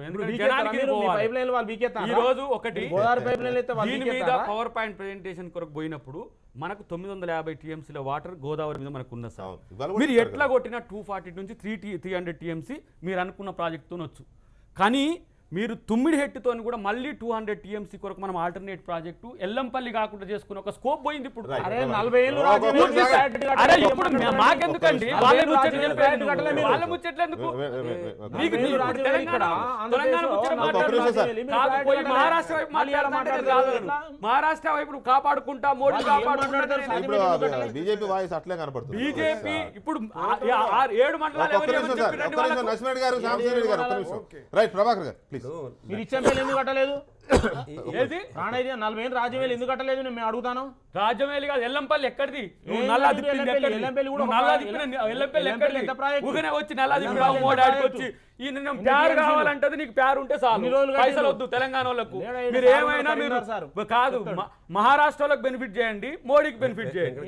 వెంకటకృష్ణ, లక్షల ఎకరాలకు లాభం అయ్యేటువంటి తెలంగాణలో సాగు వాటయ్యే అవకాశం ఉన్నటువంటి ప్రాజెక్టుల నిర్మాణం జరుగుతుంటేనేమో 1000 ఎకరాలు పోతున్నాయని గగ్గోలు పెట్టేటువంటి ప్రతిపక్షాలు మొత్తం మమ్మల్ని మీకు చిన్న యాడ్ చేస్తున్నా నేను. నిజంగా చెప్తే కూడా తమిళహొట్టు గురి చుట్టూ ఇంత ఇది జరుగుతుంది కదా, అది ఓన్లీ ఆదిలాబాద్ జిల్లాకు సంబంధించింది మాత్రమే. ఇప్పుడు వీరేదో బహుళార్థ సాధక ప్రాజెక్ట్ కొత్త పాయింట్ పట్టుకొచ్చారు. ఈ ఒప్పందం ప్రకారం అది మీరు అనుకున్నారు, చేయాలని మీరు అనుకున్నారు. అయితే నేనేమంటే ఇవాళ పక్క రాష్ట్రం ఇంకో 4 సంవత్సరాలు ఖచ్చితంగా వాళ్ళు ప్రభుత్వం, ఇంకా 3 సంవత్సరాలు ప్రభుత్వంలో ఉండాల్సిందే. నువ్వు ఆయనను కన్విన్స్ చేయకుండా, నువ్వు ఆయన ఒప్పుకోకుండా, ఆయన మొండి పడదలతో 10 సంవత్సరాలు అయితే మొండిగానే ఉన్నాడు కదా. మీరు చెప్పిన అబద్ధం ప్రకారం 2007లో మేము ప్రభుత్వంలో లేము, మీరు గొప్పగా అందంగా అద్భుతం చెప్పగలిగారు. నేను మధ్యలో వస్తే కరెక్ట్ కాదు, చర్చ రాంగ్ పోతుందని 2004, 2005, 2005, 2006లో రాజీనామా చేసినావు, 2007లోనే ప్రారంభమైంది. మేము ఉన్నామని అబద్ధం చెప్పగలిగినావు, చాలా సంతోషం. ఆ అబద్ధం అనేది ప్రజలకు తెలుసు. ఒకటి కాదు, మేము అసెంబ్లీలో ఉన్నాం కానీ అసెంబ్లీలో ఉన్నాం, ప్రభుత్వంలో లేము అంటున్నా. ఫినిష్. నువ్వు అబద్ధం చెప్పినప్పుడు మధ్యలో రాలేదు. అసెంబ్లీలో ఎక్కడన్నా మీరు అడిగినరా? హెడ్ రెగ్యులేటరీ తోని రాజశేఖర రెడ్డి తీసుకుపోతున్నప్పుడు ఎప్పుడైనా మీరు ప్రశ్నించిండ్రా? కేసీఆర్ గారు ప్రశ్నించారు, కాంగ్రెస్ పార్టీ. వెంకటకృష్ణ గారు ఆయన అబద్ధం చెప్తుంటే కూడా మధ్యలో అబద్ధం కాదు, మీరు అసెంబ్లీలో మీరు చర్చించే అవకాశం ఉంది. కేసీఆర్ గారు వైఎస్ రాజశేఖర రెడ్డి గారితో కొట్లాడిండు, ఎవరైనా మీ ఎమ్మెల్యే గారు మీ మంత్రులు గారు కొట్లాడి రాజీనామా చేసి బయటకు వచ్చినాం. కానీ నేనేమంటున్నానంటే బయటకు వచ్చిన 6 నెలలే బయట వినండి, నేనేమంటున్నాను, ఇవాళ పక్క రాష్ట్రం ఆయన ప్రయోజనం ఆయన కాపాడుకుంటాడు, అది చాలా కళ్ళ ముందు కనిపిస్తున్నటువంటిది. నువ్వు ఏం ఆర్గ్యుమెంట్ చేయవు, లేదు తలకాయ కిందికి పెట్టు, కాళ్ళు పైకి పెట్టు, ఆయన నా ప్రయోజనం అంటాడు ఆయన. అదే మాట మీద నీ కాంగ్రెస్ అంటే నువ్వు ప్రతిపక్షం, నువ్వు అధికారంలో ఉన్నప్పుడు అదే మాట జరిగింది. ఇవాళ ఈయన అధికారంకి వచ్చిన తర్వాత కూడా అదే ఆర్గ్యుమెంట్ ఆయన చేస్తా ఉన్నాడు. ఎవరు? ఫడ్నవీస్ గారు. ఎందుకంటే ఆయన అప్పుడు ప్రతిపక్షం ఉన్నప్పుడు ఆర్గ్యుమెంట్ చేసింది కదా. రేపు మళ్ళీ నీ కాంగ్రెస్ పార్టీ వస్తే కూడా నువ్వు గిదే కదా. రేపు మళ్ళీ నీ 10 సంవత్సరాలు ఒక మాట అది కాదు సార్, ఒక మాట రండి, ఒక మాట సార్. ఓ నరసింహారెడ్డి గారు, మీరు మాట్లాడింది విన్నా, నేను చక్కగా విన్నా, మళ్ళీ వింటా. ఆయన అర్ధగంట వినండి సార్, ఎందుకంటే తొందర ఎందుకు? ఆగుండ్రి, నేను మాట్లాడుతుంటే మీరు మాట్లాడుతున్నారు, మీరు వినండి సార్.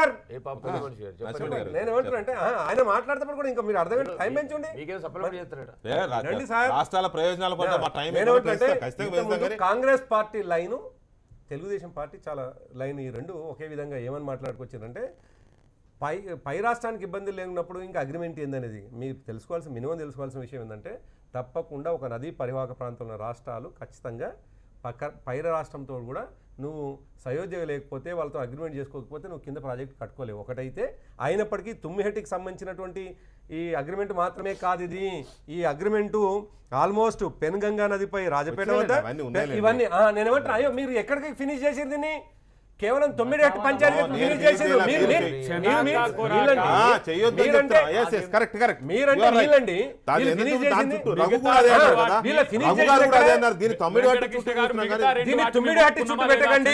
ఇది ఆల్మోస్ట్ మహారాష్ట్ర. అయ్యో విను దయాకర్, కాదు చెనాకా కొరాటాన్ని మేము ఒప్పుకున్నామా లేదా? విను సార్, మీరు ఏం మాట్లాడుకొచ్చారండి ఇప్పటిదాకా? మీ ఉత్తమ్ కుమార్ రెడ్డి గారు ప్లస్ ఎనుగాల పెద్దిరెడ్డి గారు, తెలుగుదేశం అధికార ప్రతినిధి కానీ లేకపోతే జాతీయ ఉపాధ్యక్షుడు, వారు అన్నది ఏంటంటే, సేమ్ తుమ్మిడిహట్టికి ఎందుకండి ఇంకా దీని అగ్రిమెంట్లు ఎందుకు అన్నారు. కానీ ఇది కేవలం తుమ్మిడిహట్టి మేడిగడ్డకు సంబంధించినటువంటి మహారాష్ట్రతో ఉన్నటువంటి అంతర్రాష్ట్ర వివాదం కూడా ఉంది. ఒక జలమండలిగా ఏర్పడ్డది, 2 రాష్ట్రాలకు సంబంధించిన వివాదాలకు సంబంధించిన ఒక రాష్ట్ర బోర్డు ఏర్పడ్డది, తద్వారా జరిగినటువంటి అగ్రిమెంట్లు ఇవ్వాలా.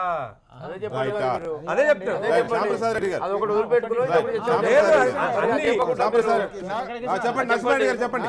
సారీ నరసింహారెడ్డి గారు చెప్పండి. దయచేసి ఒక వినాలే, మన ప్రభాకర్ గారు కానీ శ్యాంప్రసాద్ రెడ్డి గారు కానీ దయాకర్ గారు అందరూ వినాల్సింది, ప్రజలు కూడా వినాల్సింది ఏంటంటే, ఇప్పుడు ఈ ప్రాజెక్టు తుమ్మిడిహెట్టి 2 చర్చ జరుగుతున్నాయి. మేము తెచ్చినామంటే మేము తెలియదు అది మంచిది కాదు ఇది చెడ్డదని. ఏది మంచిది ఏది చెడ్డది అనేది అంటే కాస్ట్ బెనిఫిట్ రేషియో, తర్వాత ఆయకట్టు ఎంత వస్తుంది, ఖర్చు ఎక్కువ ఏదైతుంది, ఎక్కువ ప్రయోజనం ఏది ఉంది, నీటి వనరులు ఏవి ఎక్కువ ఉంది, ఏవి గ్రావిటీ ఫ్లో ఎక్కువ ఉంది, ఏది లిఫ్ట్ ఎక్కువ ఉంది, ఇవన్నిటిని ఎస్కలేషన్ చేసి ప్రాజెక్టు ముందర పెడితే డిపిఆర్ పెడితే అది ఏది లాభం అనేది చూసుకోవాలి. ఉదాహరణకు ఇప్పుడు డిమాండ్ ఉంది కదా. ఇప్పుడు ఉదాహరణకు అక్కడ 152 మీద ఎంత మునుతుంది, బీజేపీ డిమాండ్ చేయట్లేదు. 152 మీద మన 2100 హెక్టార్లు. వేణుగోపాల్ గారు వినాలి, వేణుగోపాల్ 152 మీద ఎంత మునుతుంది మహారాష్ట్రలో చెప్పండి. ఇప్పుడు వినాలి కదండి, వినాలి కదండి. 100 హెక్టార్లు DPR ఉంటుందని చెప్పండి. కాదు, ఇప్పుడు ఎవరు? రంగాలు చెప్పారు. ఒక మాట వేణుగోపాల్ గారు కింద కడితే You ఎక్కువ please. లిఫ్ట్ అన్నప్పుడు ఎక్కువ అయితే గ్రావిటీ తక్కువ అయితే దానికి ఏంటంటే దానికే చెప్తున్నామండి, దానికే చెప్తున్నాం. దీనికి పెద్ద పెద్ద ఇంజనీరింగ్ వ్యవస్థలు ఉన్నాయండి. మీరు నేను దానికి ఇష్టం.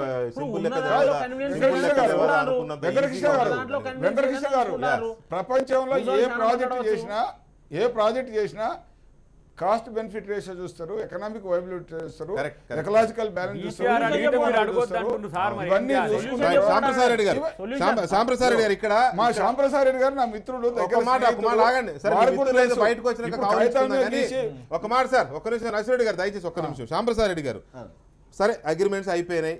కాంగ్రెస్ పార్టీ అంటోంది మేము అధికారంలోకి వచ్చిన తర్వాత వీళ్ళు రద్దు చేస్తామని. ఒకవేళ అప్పటికి ప్రాజెక్టు కడితేనేమో వాళ్ళ అధికారంలోకి ఒక మాట ఈ రాజకీయ సన్యాసం మదన సాగర్నే పోతున్నది.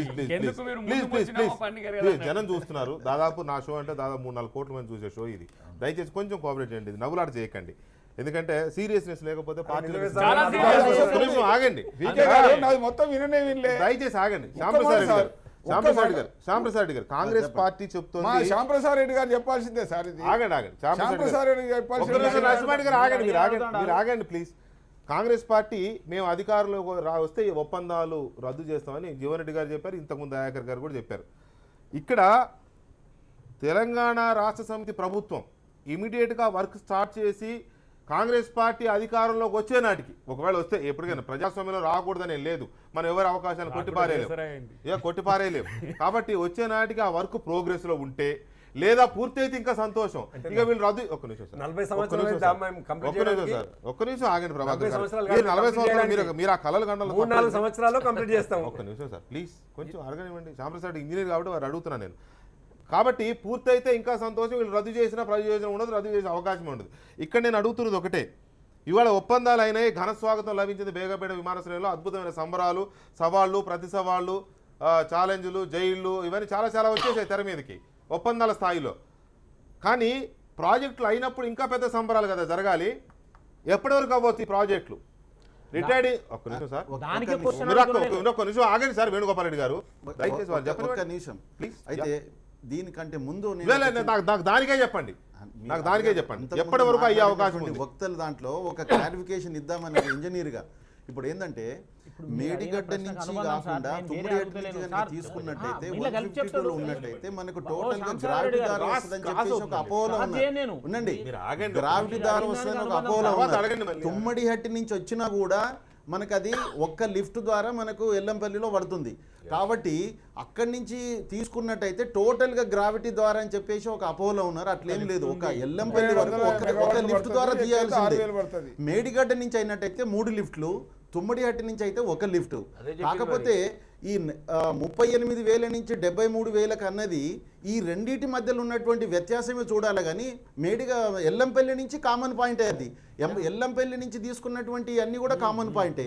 కాబట్టి ఈ రెండింటి మధ్యలో వ్యత్యాసము మేడిగడ్డ నుంచి తీసుకోవడం వలన 1 ఎకరం ఎక్స్ట్రా మునగకుండా 3 బ్యారేజీలతో 32 టీఎంసీలు వస్తున్నాయి.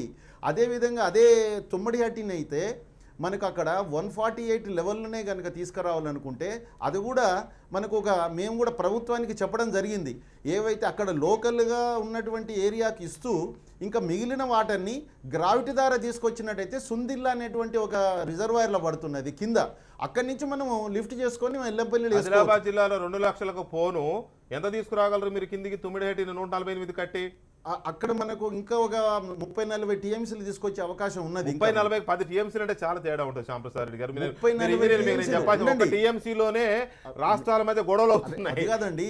అక్కడ మొత్తం మనకు 120 కాకుండా 148 చేయడం వలన అక్కడ లోకల్ దానికి ఒక 40-45 టీఎంసీలు పోను, మనకి ఇంకొక 40 టీఎంసీలు తీసుకొచ్చే అవకాశం ఉన్నది ఇక్కడికి. ఆ టీఎంసీలని మేము డైరెక్ట్ గా సొందిళ్ళకి తీసుకొచ్చే అవకాశం ఉన్నది. ప్రభుత్వం కూడా చెప్పడం ఒక విషయం చెప్పండి ప్లీజ్. ఉమ్మడి హెట్టి వాళ్ళని మొత్తము మనకు గ్రావిటీ ద్వారా వస్తున్నటువంటి అపోహ మటుకు లేదు. అపోహ అది. అక్కడి నుంచి మనకు ఒక లిఫ్ట్ తప్పకుండా ఎల్లంపల్లికి రావాల్సిందే. అందులో చాలా కష్టతరమైనటువంటి టెరైన్ నుంచి తీసుకురావాల్సి వస్తుంది. ఎందుకంటే 5th ప్యాకేజ్ అనేది టోటల్గా మైనింగ్ ఏరియా నుంచి తీసుకురావాల్సిన టన్నల్ ద్వారా తీసుకురావాల్సిన అవసరం ఉన్నది. కానీ అదే అయినా కూడా అక్కడి నుంచి మనకు గ్రావిటీ ద్వారా తీసుకొచ్చేసి సుందిల్లో తీసుకురావచ్చు. కానీ మేడిగడ్డ దగ్గర మనకు అవైలబిలిటీ ఆఫ్ వాటర్ ఎక్కువ ఉన్నది. దాని తర్వాత మనం ఒక ఎక్స్ట్రా ఆయకట్టు ఎక్స్ట్రా మనం సబ్మర్జెన్స్ కాకుండా 3 రిజర్వాయర్లు వస్తున్నాయి కాబట్టి డెఫినెట్ గా తెలంగాణ రిటైర్డ్ ఇంజనీర్స్ ఫోరం చాలా కీన్గా దీన్ని చూస్తూ మీరు ఒక రకంగా ఈ ఒప్పందాలను కూడా సపోర్ట్ చేసి మాట్లాడుతున్నారు. గత కొన్ని వారాలుగా నేను కూడా చూస్తున్నాను. ఓకే, రాష్ట్ర ప్రయోజనాల దృష్ట్యా మీరు సపోర్ట్ చేస్తారేమో. ఎప్పటి వరకు మీరు మేడిగడ్డ కానివ్వండి లేదా వివాదాస్పదమై అందరూ మాట్లాడుతున్న తమ్మిడిహట్టి బ్యారేజ్ కానివ్వండి ఎప్పటి వరకు పూర్తి చేసే అవకాశం ఉందనుకుంటున్నారు? నిధులు ఈ ఎస్టిమేట్ 83,000 కోట్ల రూపాయల అంచనాలు వేశారు, ఎక్కువ వేశారని చెప్తున్నారు. సో ఓవరాల్గా ఎప్పటి వరకు పూర్తవచ్చు? మనకున్న ఆర్థిక వనరులు, టైం రెండు చూసుకుంటే. అంటే ఇప్పుడు మనకు ఒరిజినల్గా ప్రాణహితలో 11 టీఎంసీ సంబంధించిన రిజర్వాయర్లే ఉన్నాయి. కానీ ఈరోజు మనకు 140 టీఎంసీల రిజర్వాయర్స్ మనకి ఈరోజు పెట్టుకోవాల్సి వచ్చింది. కాబట్టి దానివల్ల మనకు కాస్ట్ పెరిగింది. ప్లస్ ఈ 3 బ్యారేజెస్ కూడా వచ్చినాయి కాబట్టి కొంత కాస్ట్ పెరిగింది. కానీ ఏదైనా కూడా మనకు గవర్నమెంట్ టెండర్స్ ఇచ్చిన దాని ప్రకారంగా అయితే డెఫినెట్గా 24 మంత్స్ అని చెప్పడం జరుగుతుంది. కానీ 24 మంత్స్లో ఇది కంప్లీట్ అవుతుందని మేము అనుకుంటేనే కనీసం 3 ఇయర్స్ ఎంత చేసినా కూడా 3 ఇయర్స్ కంటే ముందు ఇది కంప్లీట్ చేయడానికి లేదని మేము అనుకుంటున్నాం. గవర్నమెంట్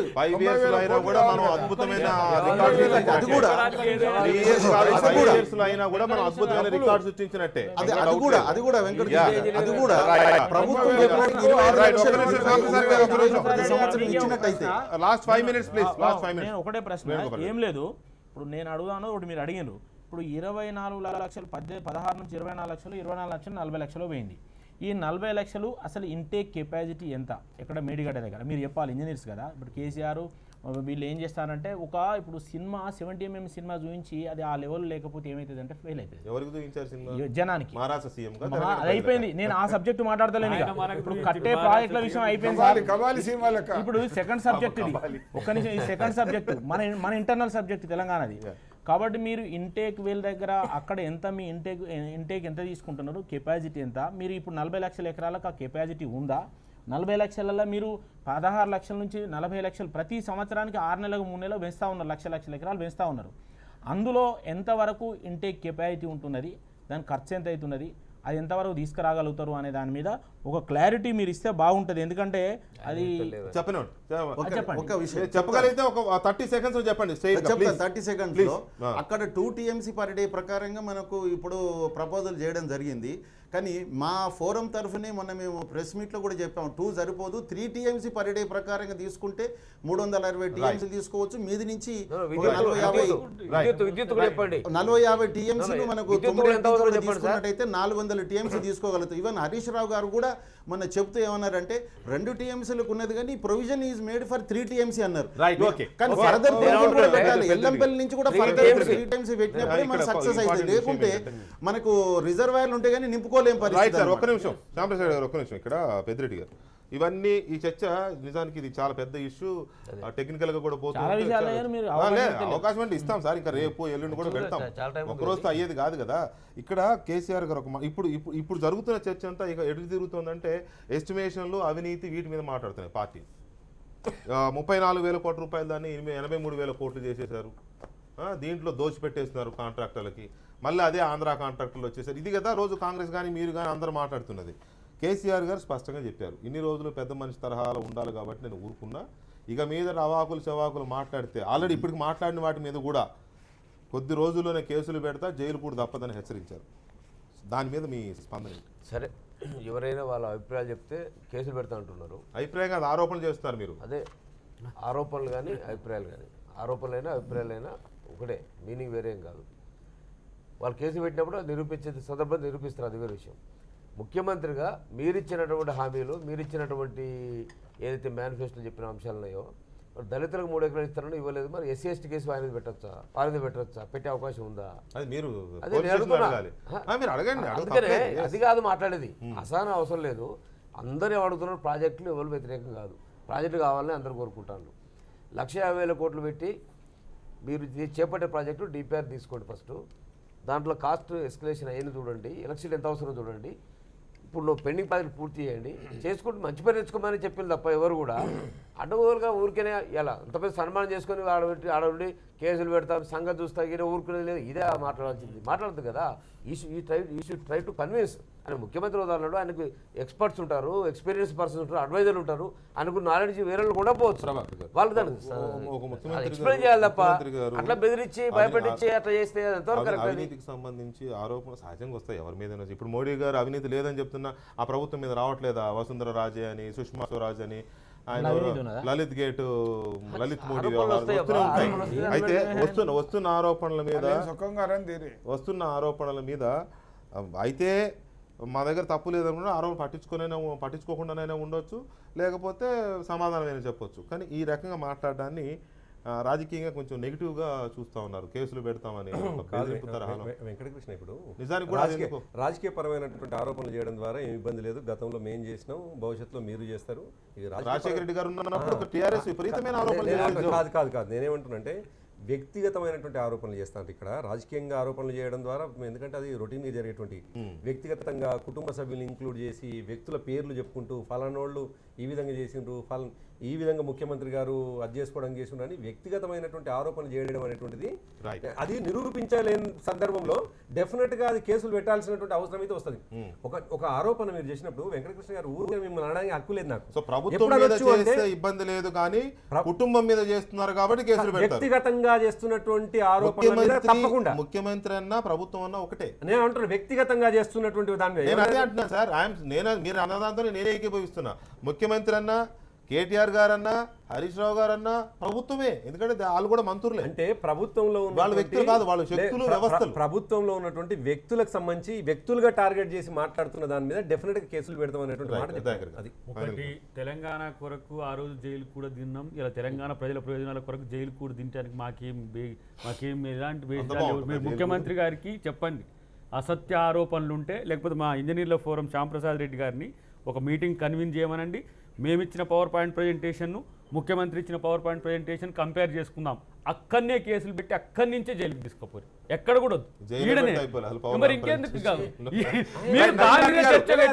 మంచి మాట చెప్పింది దయాకర్. ఎందుకంటే 19 లక్షల ఎకరాల ఆయకట్టు ఉంటే 99 లక్షలకు చేసిన ఉన్నప్పుడు అబద్ధం చెప్పి జైలు పెట్టాలి.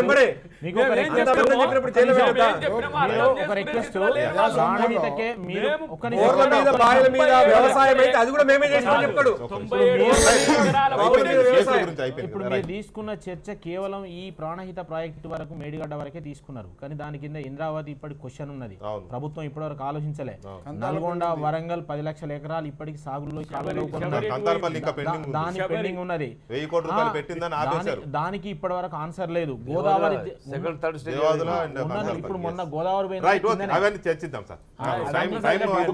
నరసింహారెడ్డి గారి కేసులు, జైళ్లు అనే దాని మీద మీరు చెప్తారా? ఇప్పుడు ప్రజాస్వామ్యంలో ఆరోపణలు వాస్తవం కాదని రుజువు చేసుకోవాల్సిన బాధ్యత ఉంది ప్రభుత్వానికి. అంతేగాని మనం ఏది పడితే చేయొచ్చు. చట్టం ఉంది, ప్రజాస్వామ్యం ఉంది, అన్ని చేయొచ్చు. ప్రజలే నిర్ణేతలు చేస్తారు. ఒక విషయాన్ని బహిర్గతం చేయమంటే దాని కేసు పెడతా అని ఆ స్థాయిలో మాట్లాడడం కరెక్ట్ కాదు. దొంగతనం చేసి వచ్చిందని అనగానే సరిపోతుందా? చెప్పాలి కదా. వెంకటకృష్ణ గారిని ఫలానింట్లో దొంగతనం చేసిండు అని నేను బట్టగాల్సి మీద వేస్తే మీరు కడుక్కోవడానికి ఎన్ని రోజులు పడుతుంది మీకు? కాబట్టి అది మొదలు పెట్టండి. కరెక్టే కదా.